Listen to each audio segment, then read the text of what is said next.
Assalamualaikum.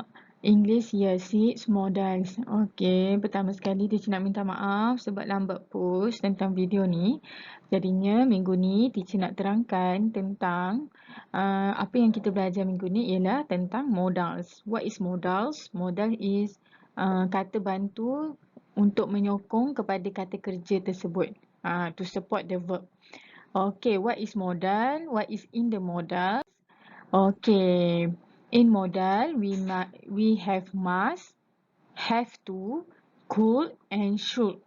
Okay, must maksud dia mesti. Very important. Dia menunjukkan kita tak boleh nak bantah pun. Kalau kita nak bagi arahan, you must. Awak mesti. Benda tu memang kita tak boleh nak bantah. Dia satu arahan yang tegas lah. Sama juga macam have to. Have to ni tak boleh nak lawan. Dia menunjukkan ketegasan. Patut. Obligate to do something. Maknanya ketegasan untuk melakukan sesuatu benda tu. Kalau could ni is used to show the habit or ability. Maknanya dia menunjukkan perbuatan ataupun habit seseorang itu. Dia tak menunjukkan ketegasan sangatlah. Tapi dia menerangkan kebolehan ataupun perbuatan seorang itu. And lastly, should. Should ni harus. Should ni digunakan untuk advice, something good idea. Maknanya dia lebih kepada idea lah. Idea, nasihat. Kalau benda-benda yang macam untuk diberi pilihan, kita guna should. Okey, seterusnya for example. For example, must. Must does not have past tense. Sebab apa? Sebab must ni dia lebih kepada arahan. So dia tak boleh digunakan untuk perbuatan yang dah lepas.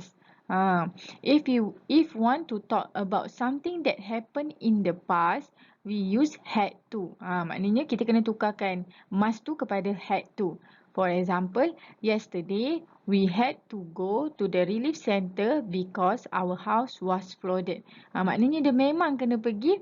Semalam kami mesti pergi ke pusat pengumpulan kerana rumah kami banjir. Maknanya ketegasan. Kalau dia tak pergi, memang akan memudaratkan keluarga dia. And number 2, must can also mean probably or certainly. Example, you have been on your feet the whole day. So you must be feeling exhausted. Maknanya awak telah menggunakan kaki awak untuk satu hari ini. Jadinya awak mesti rasa sangat penat. Dia nak menunjukkan lepas buat satu benda tu mesti dia akan rasa macam tu. Itulah must. Must ni benda yang kita tak boleh nak ubah. Dia macam lebih kepada arahan, ketegasan macam tu. Okey, seterusnya have to. Have to shows that obligate to do something. Maknanya ketegasan untuk melakukan suatu benda tu. Have to can be used in the present tense, past tense and future tense. For example, the children have to do their homework every evening. Ni dalam bentuk present tense. Sebab apa? Sebab ada every evening tu. Ni nak bagi tahu, kanak-kanak itu perlu buat kerja sekolah mereka setiap petang. Maknanya dia satu arahan lah yang tak boleh ditolak.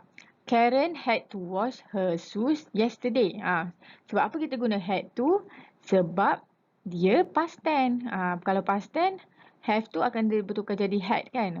So Karen patut membasuh kasutnya semalam. And lastly, the contractor will have to show me some new tile samples tomorrow because the one I order are no longer available. Ni dia nak menunjukkan benda tu akan berlaku. So kena ada perkataan will lah. Macam tu. Tapi have to ni macam menunjukkan ketegasan kat situ. Kena buat. Patut buat. Macam tu. Tu kita guna untuk have to. Seterusnya next. Could.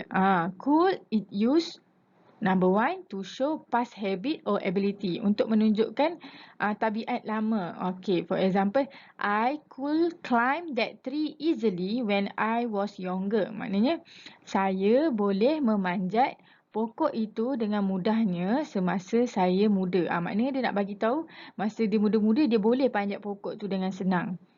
Kalau untuk B, my grandmother could sew well when her eyesight was better. Maknanya nenek saya boleh menjahit dengan baik semasa penglihatannya bagus. Nak bagi tahu Masa nenek-nenek dia waktu muda dulu, nenek dia pandai menjahit. Macam tu. So, benda-benda yang menunjukkan perbuatan, benda-benda yang menunjukkan kebolehan, kita akan guna could. Okay, number 2. To describe a past action, to indicate the meaning was able to. For example, he climbed the ladder so he could repair the roof. Dia nak menunjukkan sebab apa perbuatan tu dia buat. Supaya dia boleh buat ni. Contoh kan, dia memanjat tangga itu supaya dia boleh membaiki bumbung itu. So, dia nak menunjukkan, dia menerangkan perbuatan. Sebab apa dia buat perbuatan tu. So, kita guna could. Okay, number 3, in polite expression. Maknanya untuk mengekspreskan sesuatu pertolongan ataupun sesuatu pertanyaan dengan nada yang sopan. So, kita guna perkataan could. Could you pass me the salt, please? Maknanya, boleh tak awak bagikan saya garam itu, please? Macam tu. So, kalau kita nak tanya soalan dengan nada yang sopan pun, kita akan guna perkataan could in English. Could you lend me your umbrella, please? Boleh ke awak pinjamkan saya payung awak, please? Macam tu. Tu untuk could. Ingat, could ni kita guna untuk menunjukkan perbuatan ataupun kebolehan. Ataupun kita nak tanya soalan dengan nada yang sopan. Okay, next ialah should. Okay, should is used to offer an advice. Maknanya, should ni digunakan untuk memberi nasihat. Macam, awak haruslah. Ataupun, should ni digunakan untuk membuat pilihan. Maknanya benda ni, dia bukan satu arahan ketegasan, tapi dia nak menunjukkan pilihan ataupun nasihat yang boleh diikut. Contoh, example, we should visit Uncle Lim and Auntie May during the weekend. Maknanya kita perlu ataupun kita harus melawat Uncle Lim dan Auntie May semasa hari Minggu. Maknanya dia macam satu cadangan lah. Kalau tak buat pun tak apa. Dia tak memudaratkan. Tapi dia satu cadangan yang baik. Ataupun pilihan. Nak pergi ke tak? Tak pergi ke tak? Seterusnya, Khairul should save at least 10% of his salary every month. Maknanya Khairul perlu menyimpan sekurang-kurangnya 10% daripada gajinya setiap bulan. Maknanya salah satu nasihat ataupun cadangan. So, kalau untuk nasihat dan cadangan, kita akan guna should. Okay, that's all for the modals. Maknanya explanation untuk modals lah. Untuk tahun 6 ni, kamu akan belajar secara detail 4 ni dulu. Must, have to, could dengan should. Okay, seterusnya boleh buat exercise. Contoh, we ...